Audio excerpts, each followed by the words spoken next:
it would seem to me that the purpose of the Citizen Advisory Committee is basically to represent the broader community.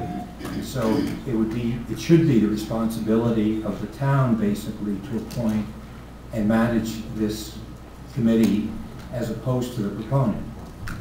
That's up to the board. I look at the laws that the town has, the 48 hours posting before a meeting, things like that. It could be a constraint to how you deal with some of the things going on here. But certainly, and we can talk about it, but again, that's what we're looking for guidance. Again, I see this more as a vehicle between property owners, and I see it as a town function. So certainly if the board wants to require it to be a town committee, town appointed committee, and who I'm not sure you'd want to have as the appointing authority. We can talk to the studios about it, but I don't think there's any reason why that couldn't happen. Again, I just see this as two property owners essentially, and kind of more of a private thing than a function of town government.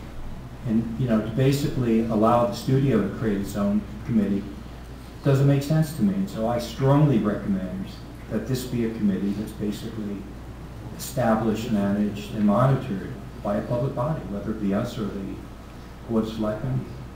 And it was the thought amongst the second group of Citizens Advisory Committee that they wanted to handle it on their own, and it was that problems with noise or traffic that would be directly in the area.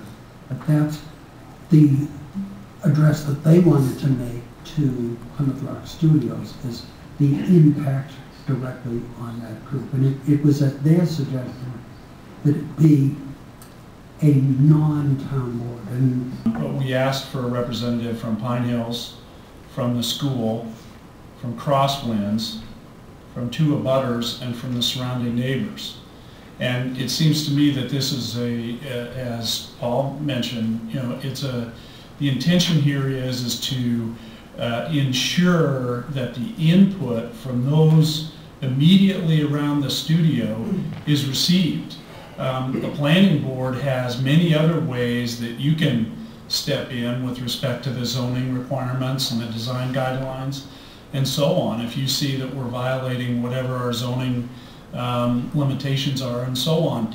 And so I think that what this was, Larry, it wasn't the intention that we would have necessarily the right to pick those people. It's that we wanted to ensure that the constituents, which I think if you added it all up, there's probably a couple thousand people represented in those groups in the way of homeowners within 2 to 3 miles, that's a fair representation of the local potential micro impacts.